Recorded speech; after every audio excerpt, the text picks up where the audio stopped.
will operate.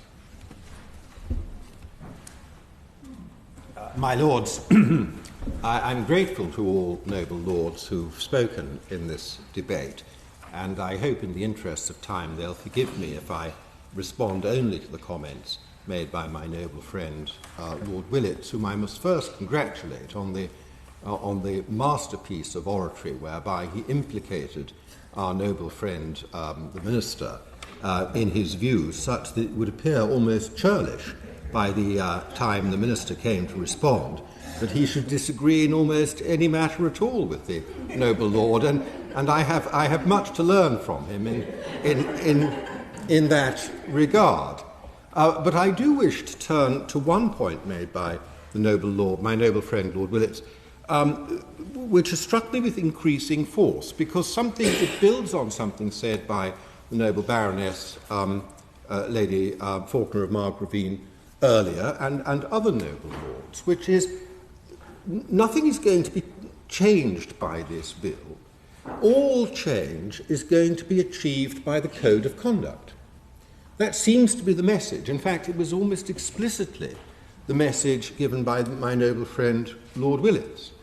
Now, I've only been a couple of years in your Lordship's house, but the tendency I've seen in your Lordship's house has been to say that where guidance is going to be issued of a binding character, actually we should be scrutinising that. We should be setting the terms for that when it came to what the College of Policing is doing about non-crime hate incidents. It was a united view across the House that the guidance issued by the College of Policing should become statutory guidance precisely so that we can scrutinise it. But here we seem to be taking a completely reverse approach. Nothing must appear on the face of the bill. Everything must be left to the guidance to be issued by the Office for Students. This guidance, which, as far as I can tell, and I'm open to correction by noble lords, is not to be subject to parliamentary scrutiny, is not to be issued through the made affirmative process as a statutory instrument, is not to come to our attention in any way at all. We're simply abdicating all the guts of this instrument, of this bill, to the Office for Students in how it's going to apply. And I simply say to my noble friend that I find this really rather strange. And I'm tempted to suggest to him that if my amendments were reformulated, not as obligations on universities, but as obligations on the Office for Students to include those things in the guidance, would his principled objection fall away? Or is he absolutely determined that the Office for Students should have a completely free hand with no parliamentary scrutiny in how this bill, this act, if it becomes an act, is implemented? So I raise that as a challenge to what I might call the forces of institutional conservatism ranged around the chamber, those who wish to see nothing change.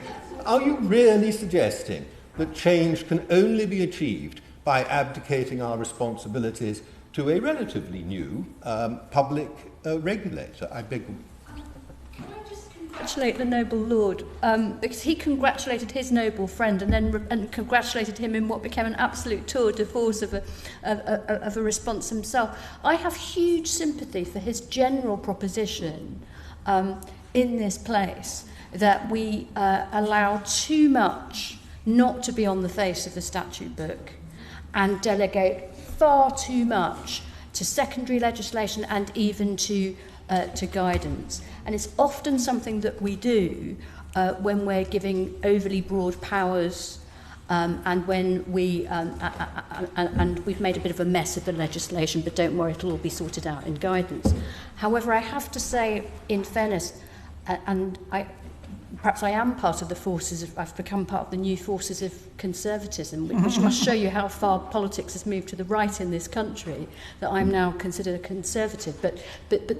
But I do think there is a qualitative difference, if I may say so, between coercive police powers and between and pedagogy, and creating a culture of learning and inquiry in an academic establishment, which I think would be very, very hard to legislate for at the level of detail that I personally would like something like police powers to be provided for. But I have huge sympathy with his general proposition about bad law leaves a lot of stuff to be dealt with later invisibly by guidance. But I'm not sure the analogy with police powers and creating cultures in universities is quite comparable. Great. If I may, and I'll give way, if noble lords so indulgent, I'll give way.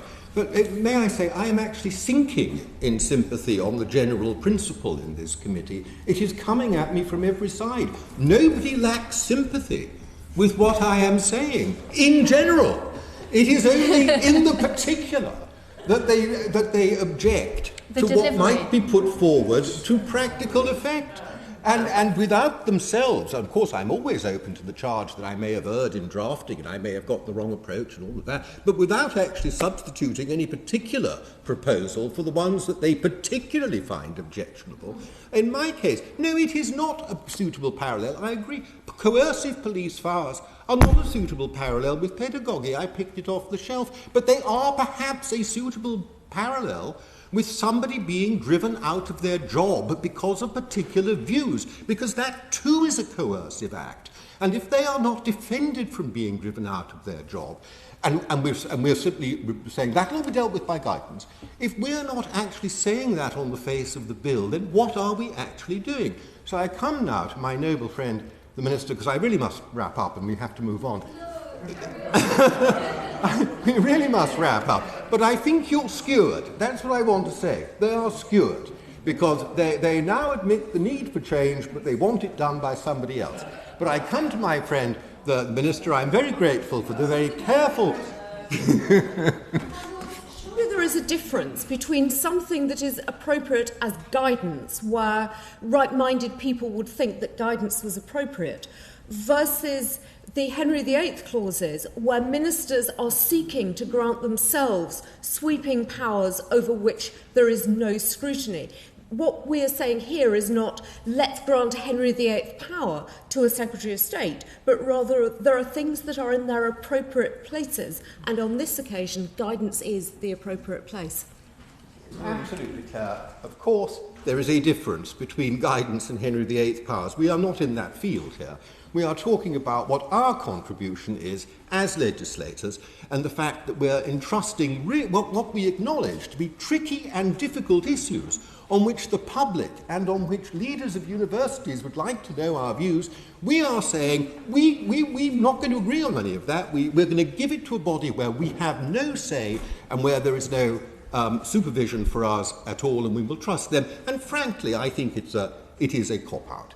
But nonetheless, I'm going to move very briefly to a close and to thank my noble friend, the Minister, for the careful consideration he gave to my amendment. I do think that he is in some ways encouraging me to redraft it better for report stage, as he pointed out its various flaws.